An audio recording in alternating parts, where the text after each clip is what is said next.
Далее предлагаем обзор экономических, мировых, спортивных и других новостей. И для начала озвучим актуальный курс валют. По информации Центробанка России, 1 доллар сегодня стоит 73 рубля 97 копеек.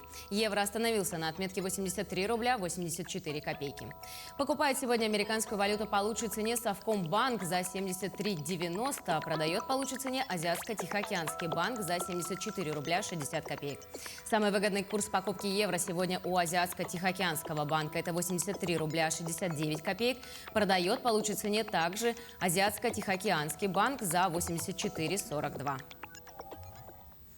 Следственным отделом по городу Якутску продолжается расследование уголовного дела по факту совершения преступления. Полная невыплата свыше 2 месяцев заработной платы, совершенной руководителем организации из корыстной заинтересованности. По данным уголовного дела, руководством общества с ограниченной ответственностью, основным видом деятельности которого является строительство жилых и нежилых зданий, в период с апреля 2017 по февраль 2018 года полностью не выплатила заработную плату 6 работникам. Общая сумма задолженности составила около 2 миллионов рублей. В рамках расследования проведен комплекс следственных и иных процессуальных действий, направленных на восстановление нарушенных прав работников организации, а также на установление фактических обстоятельств произошедшего. В ходе следствия имеющаяся задолженность погашена в полном объеме. В госбюджете Якутии на 2022 год предусмотрены средства на повышение зарплаты работникам бюджетной сферы, а также на повышение минимального размера оплаты труда. Общая сумма средств на эти цели составит около 5,5 миллиардов рублей. Министр финансов Якутии Валерий Жандоров отметил, что обеспечение повышения заработной платы – один из приоритетных вопросов. Он также сообщил, что повышение заработной платы для них произойдет в 2 этапа. По итогам 2022 года оплата бюджетных работников повысится на 6%. На эти цели в госбюджете республики предусмотрено более 1 миллиарда рублей. Также предусмотрены средства на повышение минимального размера оплаты труда. Также увеличение заработной платы на 6% в течение следующего года ожидает так называемую прочую категорию бюджетных работников.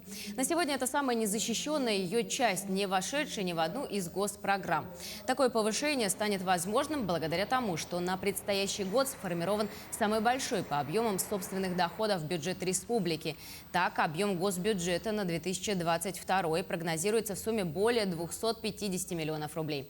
Связано это прежде всего с ростом экономики республики, а также с существенным ростом налоговых выходов.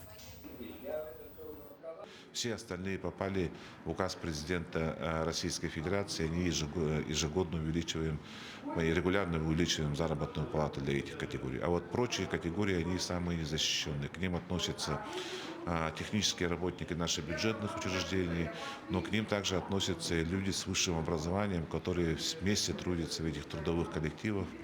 Это социальные педагоги, медицинские техники и так далее.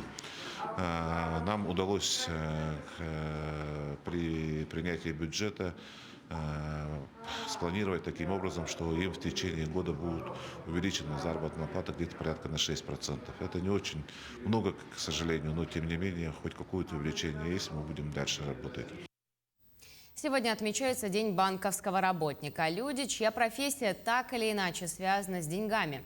К слову говоря, в мультимедийном историческом парке «Россия. Моя история» стартовал показ выставки «Время и деньги».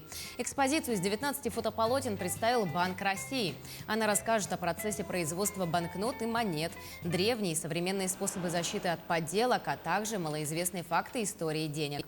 Выставку можно будет посетить до конца текущего года бесплатно. Экспонаты расскажут о малоизвестных фактах из истории денег. Посетители на выставке смогут узнать, как наши предки перевозили крупные суммы денег, узнают о суррогатах денежных средств, которые выпускались в период Первой и Гражданской войн.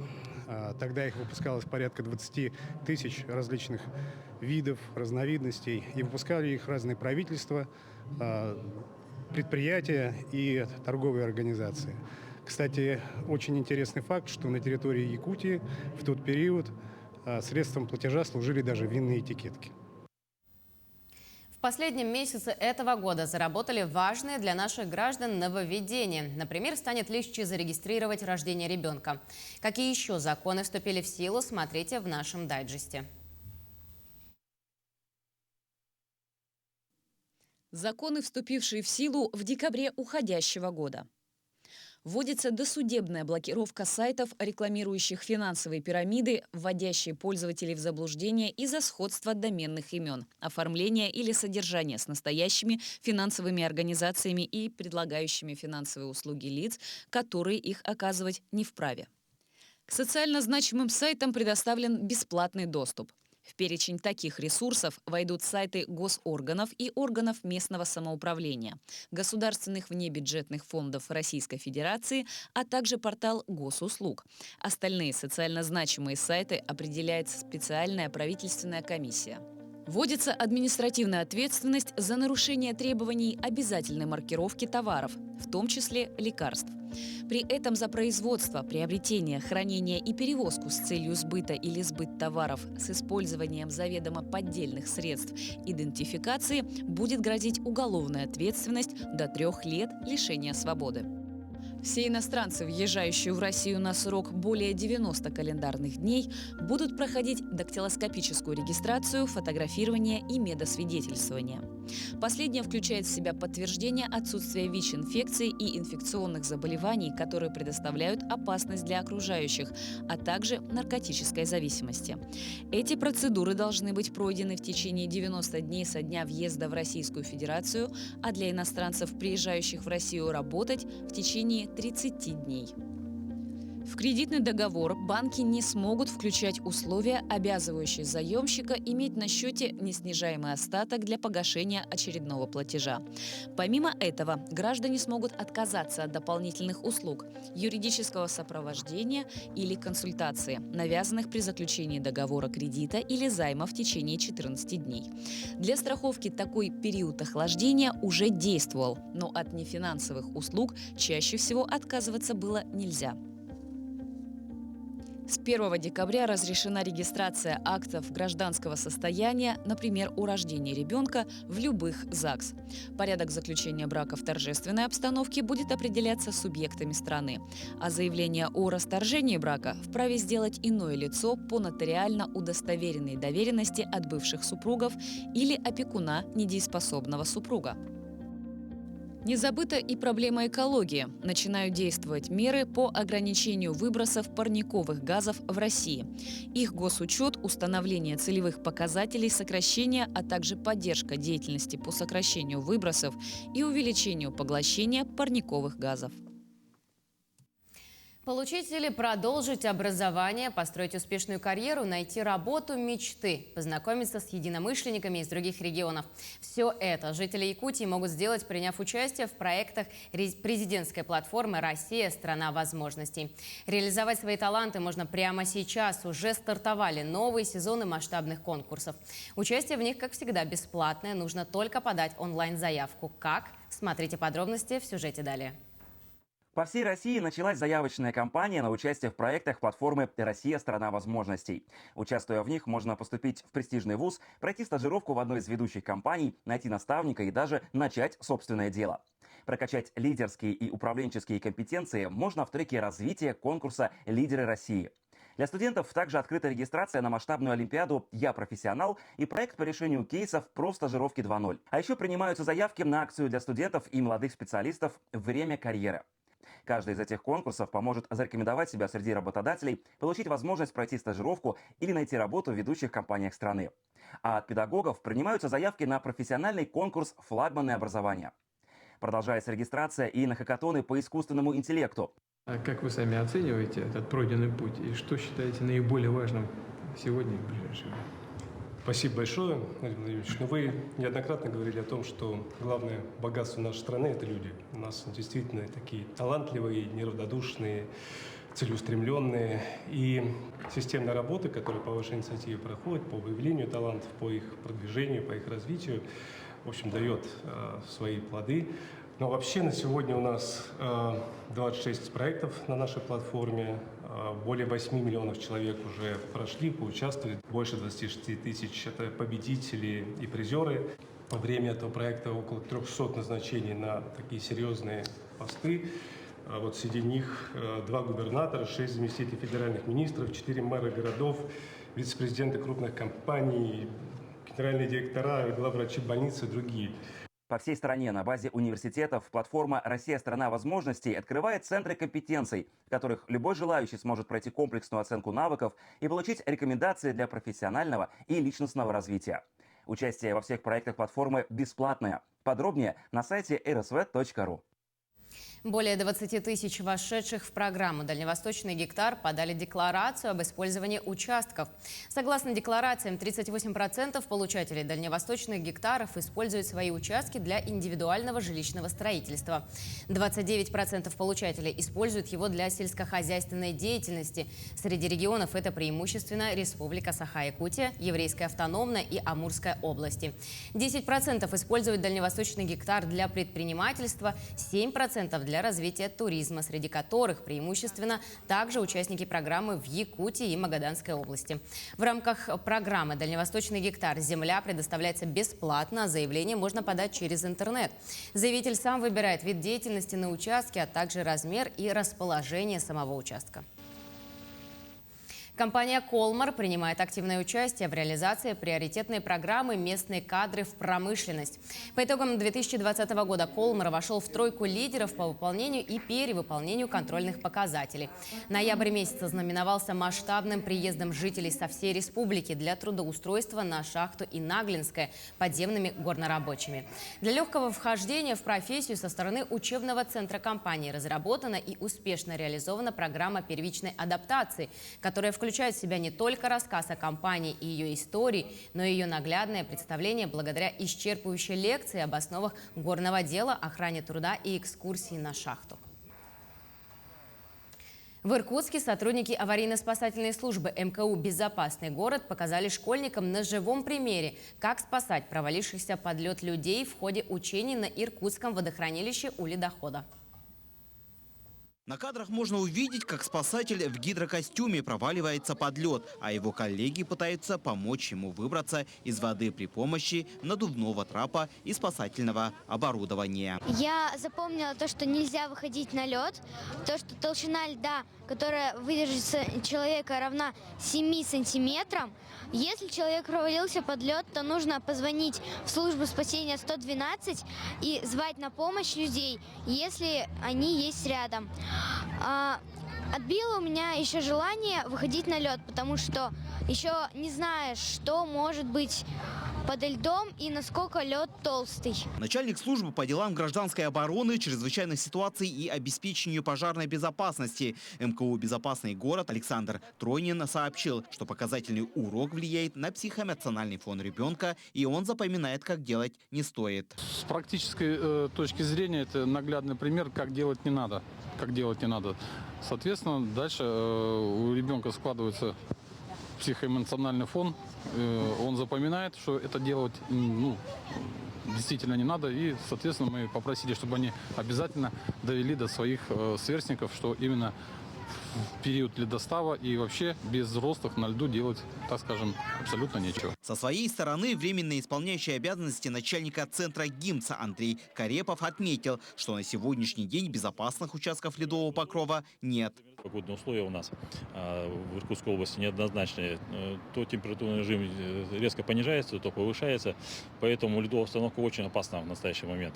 На реках и в других водоемах Иркутской области ледовая установка не установилась достаточно для того, чтобы можно было организовать какие-то переправы санкционированные, где-то можно быть какие-то мероприятия проводить на водных объектах. Поэтому на сегодняшний день безопасных участков ледового покрова нет. Профилактическая акция «Безопасный лед» проводится ежегодно в населенных пунктах Иркутской области. В этом году в рамках первого этапа в образовательных организациях проведены 385 занятий по соблюдению мер безопасности на водных объектах в период становления льда, а также было перекрыто 63 несанкционированных съезда на лед. В исправительной колонии номер 7 планируется выращивание сеянцев, лиственницы и сосны. Исправительную колонию посетили представители Арктического государственного агротехнологического университета. Согласно договоренности, старт проекту будет дан в марте-апреле 2022 года. Предварительно осужденные пройдут специальное обучение. После предпосевной подготовки семена лиственницы и сосны засеют в лесные кассеты в уплотненный торф. Засеянные кассеты осужденные расставят в теплице, и начнется процесс процесс выращивания. Ежедневно они будут проверять кассеты с сеянцами на влажность и насыщенность удобрениями, осуществлять полив и вносить необходимые удобрения. Следует отметить, что проведение лесовосстановительных мероприятий после природных пожаров рассматривается в регионе как одно из самых приоритетных.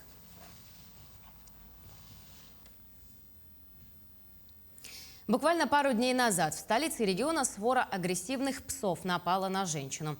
Отлов стаи проводится уже третий день. Организована проверка прокуратуры. Согласно федеральному закону об ответственном обращении с животными, собак положено отлавливать, лишать репродуктивной способности и снова выпускать на улицу.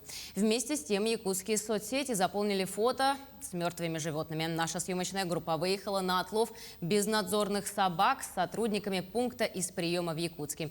И сейчас с нами на прямой связи Евгений Тайтонов. Женя, здравствуй. В какой части города вы сейчас находитесь и удалось ли заснять процесс отлова? Валерия, здравствуй. Мы сейчас находимся на улице Красильникова, где в последнее время была замечена свора псов.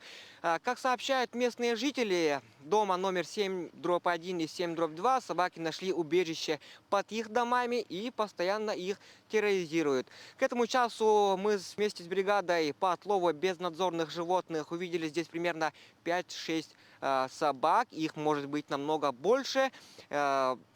Так как доступа под дом у нас и работников, естественно, нет, слышим только лай собак. Всякие попытки поймать их не увенчались успехом. Как сообщил работник по отлову, они ловят собак гуманным способом с помощью веревки или усыпляют дротиком, инструментом, похожим на духовую трубку. Но это не всегда действенный способ, так как снотворное действует на собаку примерно через 5 минут, и за это время собака от испуга может убежать куда угодно.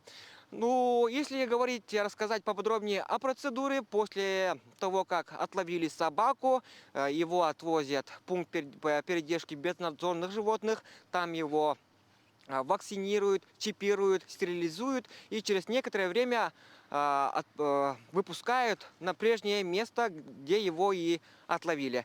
У меня к этому часу это пока вся информация. Валерия. Благодарю, Евгений. Я напомню, что с нами на прямой связи был наш корреспондент Евгений Тайтонов.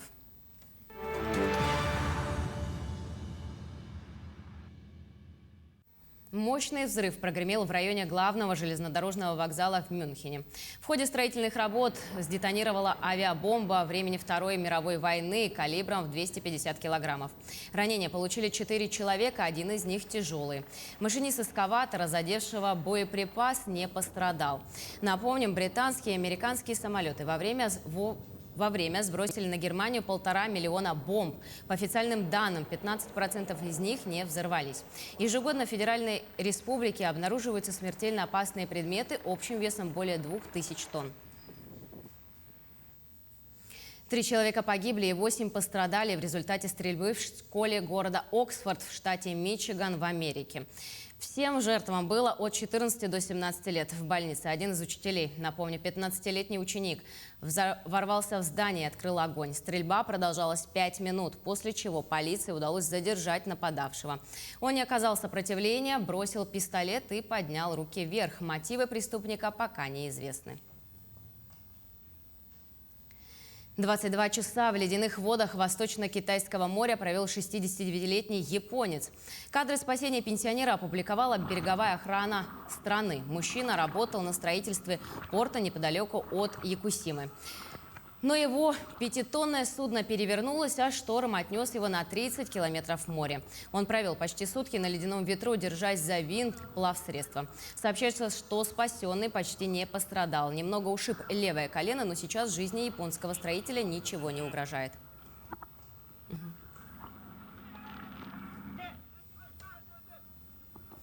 Известная выставка о принцессе Диане отправилась в турне. Сразу в 3 городах Соединенных Штатов Америки открываются экспозиции, посвященные леди Спенсер. Подробности узнавал Роман Чуриков. Лос-Анджелес, Чикаго, Нью-Йорк. Жители сразу 3 городов США смогут познакомиться с принцессой Дианой ближе. Беспрецедентный доступ к жизни королевы сердец, как ее прозвали в Великобритании, позволит получить выставка «Полная аккредитация». Она открылась 1 декабря в 2 локациях. Проводниками в путешествии по жизни Дианы станет фотограф Анвар Хусейн и 2 его сыновей – Зак и Самир. Все они провели много лет в узкой группе представителей СМИ, допущенной в ближний круг королевской семьи. Анвар, например, смог запечатлеть Диану на протяжении всей ее публичной жизни. Наше мероприятие отличается от обычной выставки. Например, некоторые фотографии высотой в 2,5 метра. Можно проследить, как принцесса превратилась из скромной невинной девочки в икону стиля и борца за права человека. В экспозиции не только фотографии, но и точные копии шляпок Дианы, которые она надевала на различные мероприятия. А еще увеличенный макет короны принцессы Уэльской, который можно рассмотреть во всех деталях. Как надеется семья Хусейн, выставка поможет заметить в истории Дианы детали, на которые ранее никто не обращал внимания. Например, один из залов называется «Сила прикосновения». И вот почему. Когда-то было вполне нормальным, что члены королевской семьи носили перчатки, и только в них касались простых смертных. Но Диана была не такой. Она хотела почувствовать человека, получить его эмоции. Я заметил, что Меган и сыновья Дианы теперь делают так же. Они обнимают детей, например. Сейчас это кажется нормальным, но когда-то было совершенно неслыханным. И благодарить за это нужно именно леди Ди. Чтобы еще глубже погрузиться в мир Дианы, посетителям на входе выдают смартфон с наушниками. В них истории, посвященные каждой фотографии. Выставки в Лос-Анджелесе и Чикаго уже работают. Нью-Йоркская экспозиция откроется в январе. Штамм омикрон не помешает конкурсу «Мисс Вселенная» в Израиле. Участницы конкурса уже посетили святые места в Иерусалиме. Финал состоится 12 декабря, несмотря на ограничения связи с внешним миром, которые власти ввели из-за опасений по поводу штамма омикрон. Подробности далее. Израиль проведет конкурс «Мисс Вселенная», 70-й по счету. Он состоится в Эйлате на берегу Красного моря, хотя в стране введены ограничения на въезд из-за рубежа для сдерживания распространения нового варианта коронавируса, известного как омикрон. Большинство из 80 участниц прибыли на место, прежде чем были закрыты границы. Претендентки на почетное звание вступят в состязание друг с другом 12 декабря, а в среду для них была организована экскурсия по святым местам иудаизма и христианства в старом городе Иерусалима. Девушки побывали у Стены Плача и посетили храм Гроба Господня. Мисс Бельгия Кедис Дель Тур говорит, что ощутила прилив энергии. Для нее большая честь оказаться здесь. В понедельник стало известно о положительном тесте на COVID-19 мисс Франции Клеманс Ботино. Конкурс она пропустит, поскольку находится в самоизоляции.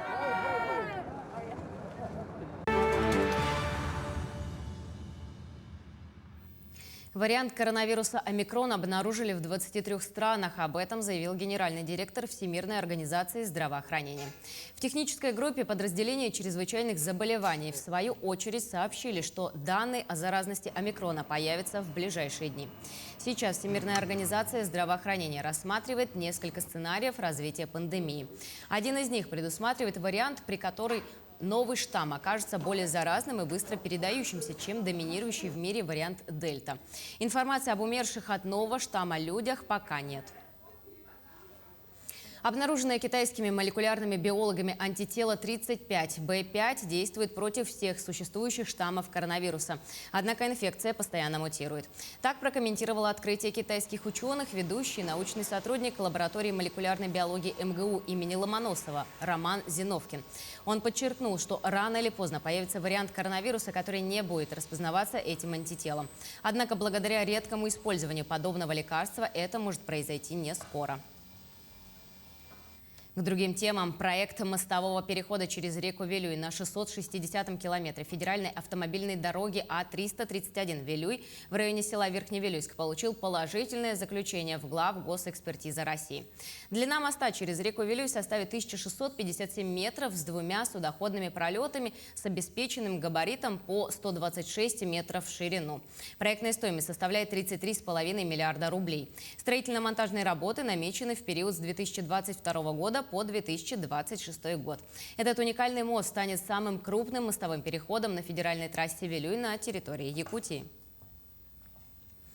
Тем временем на Кемеровском заводе инновационного транспорта производят не имеющую аналогов серию аэровездеходов, использующих проверенных времен принцип аэросаней в сочетании с комплексом высокотехнологичных инноваций. Аэровездеходы НЕРПа сочетают в себе лучшие качества авиации и наземного транспорта, высокая грузоподъемность, экономичность, надежность и полная независимость от транспортной инфраструктуры.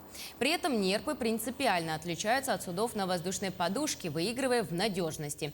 Все модификации аэросаней проверяет на себе лично главный конструктор Михаил Минаев. Питание всегда я провожу, за рулем сижу. Почему? Потому что я конструктор и должен понимать, где надо улучшать, какие больные, так сказать, места в технике, вот, где надо, над чем надо работать, вот, потому что обратной связи мало именно от наших заказчиков, вот, и надо самому понимать, особенно новые модели, новые изменения вносим какие-либо, то когда я вношу, я, во-первых, какая-то цель изменения внести, да, чтобы улучшить там характеристики там, или удобство было, или еще что-то. Когда ты сам все это пробуешь, ездишь, ты понимаешь, это в правильном направлении движешься или нет. Школьники Нижнего Бестяха познакомились с востребованными профессиями в проекте «Билет в будущее». Для учащихся с 6 по 11 классы проходила выставка профессий на базе транспортного техникума Мегино-Кангаласского района. Ребята ознакомились с профессией помощник машиниста поездов и локомотивов и самостоятельно попробовали свои силы под руководством опытных преподавателей. Будут не только познакомиться с профессиями, но и пройдут профессиональные пробы. Также с ним будут работать наши наставники, преподаватели специальных дисциплин. У нас проводятся два кейса. Это помощник машиниста поездов и локомотивов и дежурный по железнодорожной станции и депо. И надо подчеркнуть, что детям важно не только выбрать и спланировать свое профессиональное будущее, но и уметь переобучаться, попробовать что-то новое, развить свои базовые знания и компетенции. Четверг, как известно, рыбный день. Эту традицию в быт наших соотечественников ввели еще в 1932 году. Для жителей Якутии тем временем рыба имеет особое значение в рационе. Дары озер и рек – обязательный атрибут любого праздничного стола. Наши коллеги из Верхневилюйска разузнали, насколько несколько интересных рецептов. Житель села Верхневилюйск Пантелеймон Егоров – местный опытный рыбак и охотник. Более того, он в течение 40 лет следит за изменениями природных явлений. Помимо всего этого, его хобби – это готовка из своей добычи. Иногда он сам придумывает новые интересные рецепты.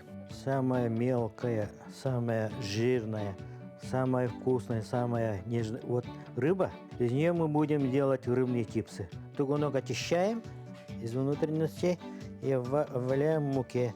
Мука у нас без соли, потому что наша рыба, она малосольная. Голову выбрасываем.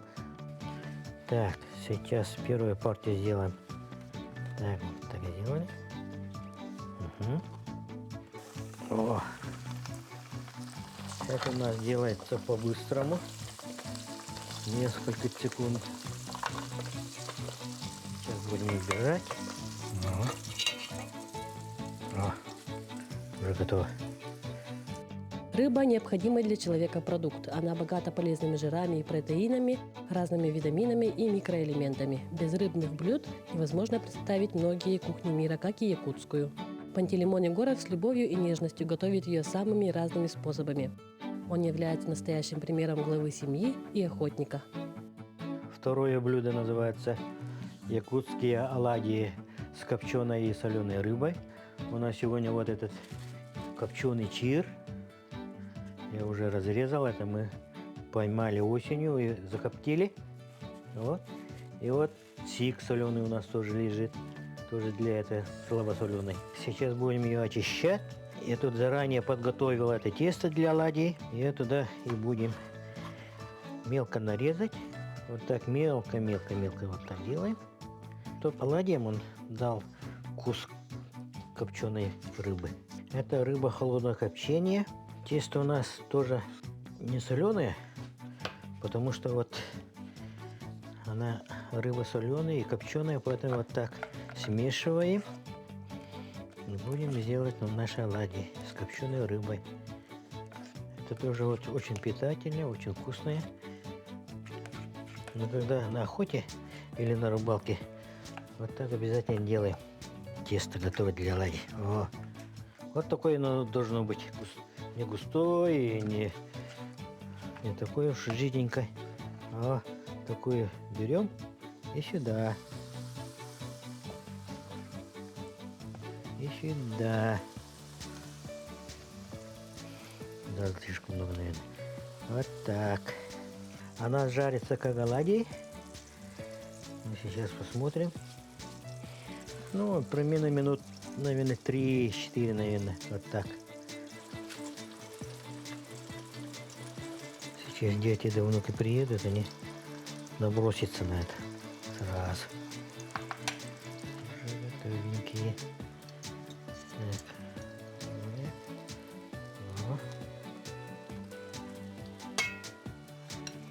Вот так. Все. О. Наши оладьи с копченой рыбой и малосоленой рыбой уже готовы. Приятного аппетита! В связи с пандемией у многих граждан появилось гораздо больше свободного времени, в особенности у пенсионеров. Тем временем в Центре дополнительного образования города Ленск появились кружки по занятию шитьем и рукоделием.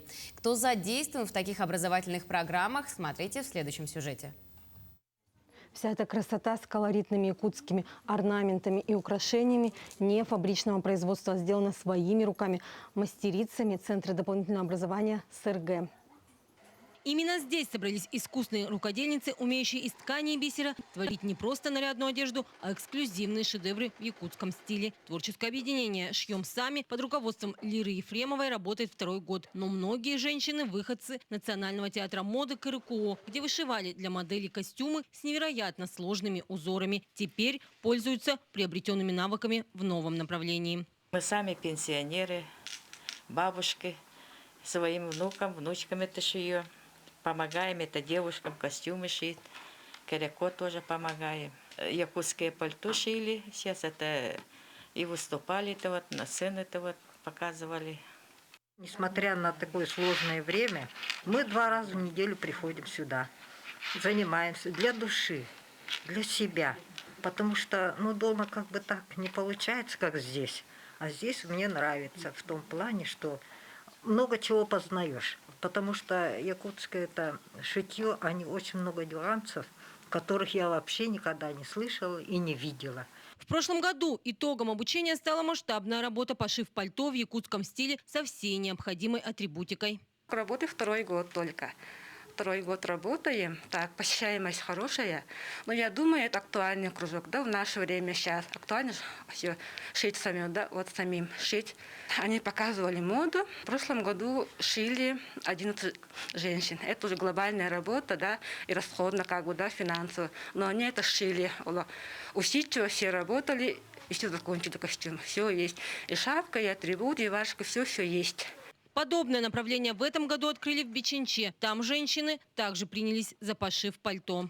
И этим летом я ездила в Якут и все ткани выкупала даже им. И привезла на такси сама. 100 метров ткани привезла им в Бичинче. И вот они шьют там тоже. Там я работаю по субботам. 1 день это мало вообще. И работаем онлайн. У многих мастериц в Центре доп. Образования СРГ занимаются внуки. Кто-то именно благодаря им пришел в творческое объединение «Шьем сами» и попробовал себя в качестве швеи. Старший внук Хамуси игра, а младшая Кореко танцевала и еще разные мероприятия ходила. Потом мне сказали, что надо помочь шить костюм для внучки. Я с радостью согласилась. И вот скоро праздники, и поэтому мы решили вот эту костюм шить. Костюм северяночка, вот верхняя, и вот еще фартук там шьют.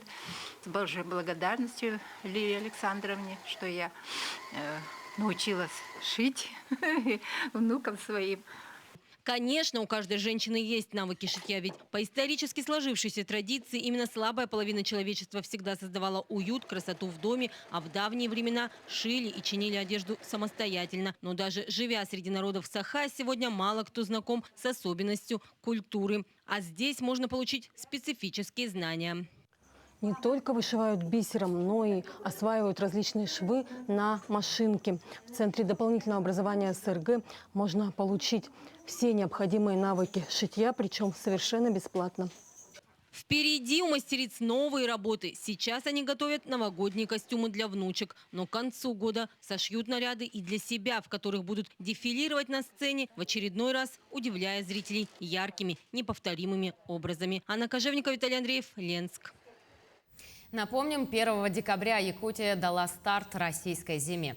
По всей стране на главных площадях страны уже зажглись новогодние ели. Выбор установки главного символа этого праздника у себя дома в квартире остается за человеком. Это может быть живое или же искусственное растение. Однако ученые в преддверии Нового года решили озадачить любителей этого праздника.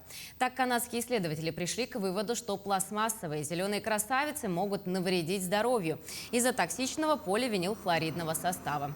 Тем не менее, как сообщают специалисты Роспотребнадзора, можно сохранить свое здоровье, купив сертифицированный товар. При выборе новогодней елки прежде всего, конечно же, следует обратить внимание на качество. Это внешний осмотр, да, во-первых. Все ветки должны быть аккуратно, надежно закреплены. Также следует обратить внимание на запах. Допускается наличие такого характерного запаха пластмассы, пластика, но если же имеется какой-то едкий такой химический запах, следует воздержаться от такой покупки. Также на товарах должна содержаться необходимая информация, то есть дата изготовления, правила эксплуатации.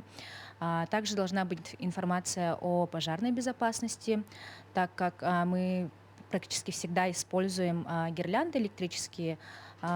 Материал, из которого изготовлена новогодняя елка, должен быть огнеустойчивым. Главные елки в Якутске и практически во всех городах и других населенных пунктах республики уже зажглись.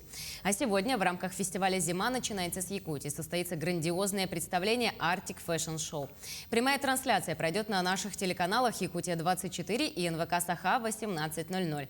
А сейчас на генеральной репетиции шоу находится наш корреспондент Марферина Алексеева. Марферина, здравствуй. Расскажи, в чем особенности нынешнего мероприятия и сколько дизайнеров представят свои коллекции. Лера, приветствуем.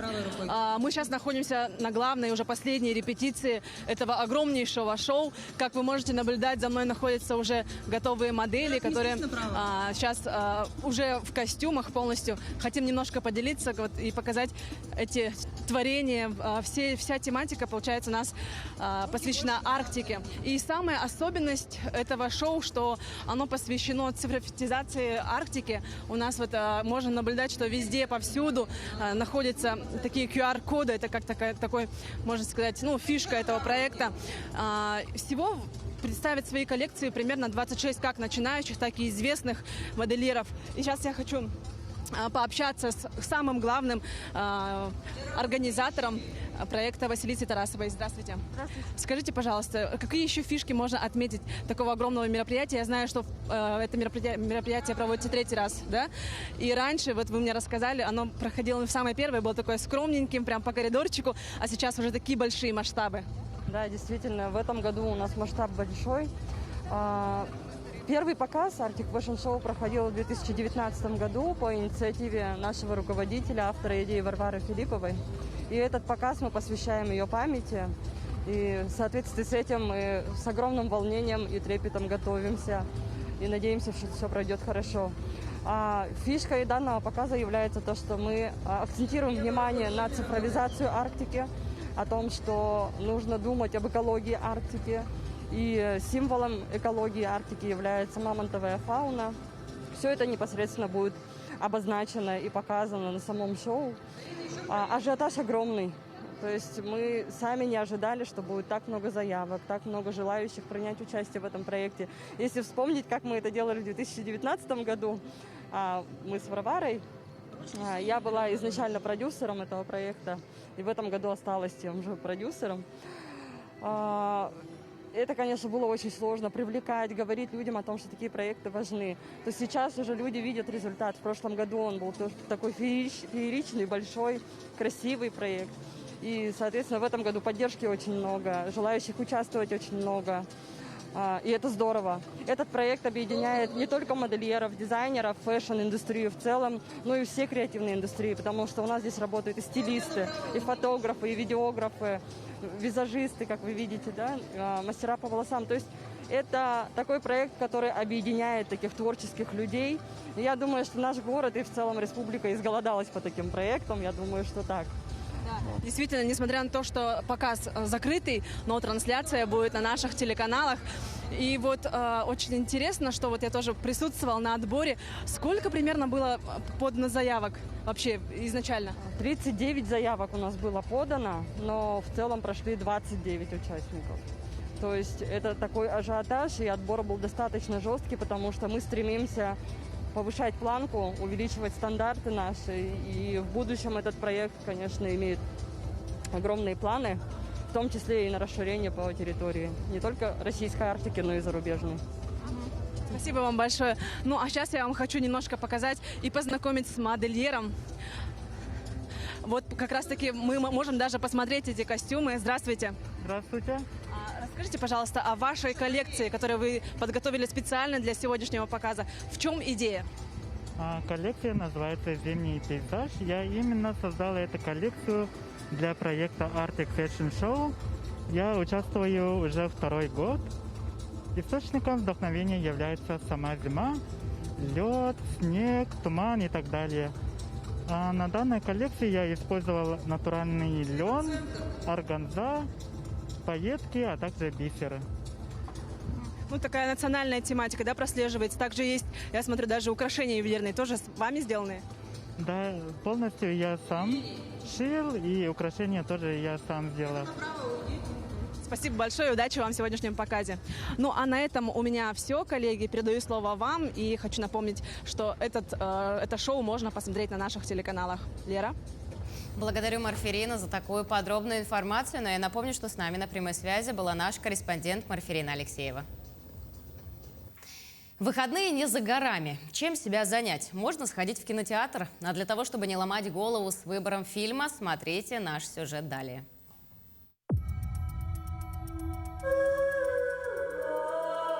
It was a name that sounded so sweet, so seductive. Сегодня в прокат выходит «Дом Гуччи», фильм Ридли Скотта, автора таких шедевров, как «Чужой», «Бегущий по лезвию» 1982 года и «Марсианин». Картина обещает зрителям полное погружение в атмосферу модного дома. Сюжет фильма завязан на убийстве главы модного дома Маурицио Гуччи, произошедшем в 1995 году. Так что нас ждет запутанная детективная история о предательствах, интригах и любви. Лимит доверия зрителей к режиссеру остается огромным, и мы ожидаем зрелище поистине привлекательное. Зрителю предстоит сформировать о картине собственное мнение. I don't consider myself to be a particularly ethical person, but I am fair.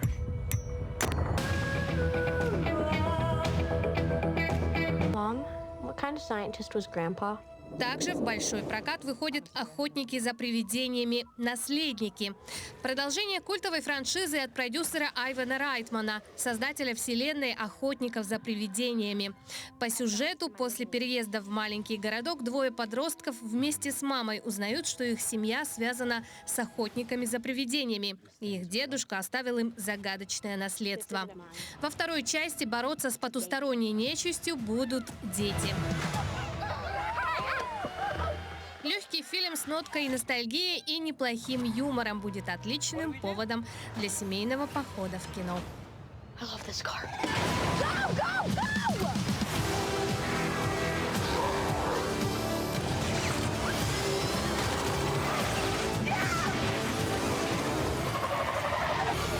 Охрана, человек из окна выпал.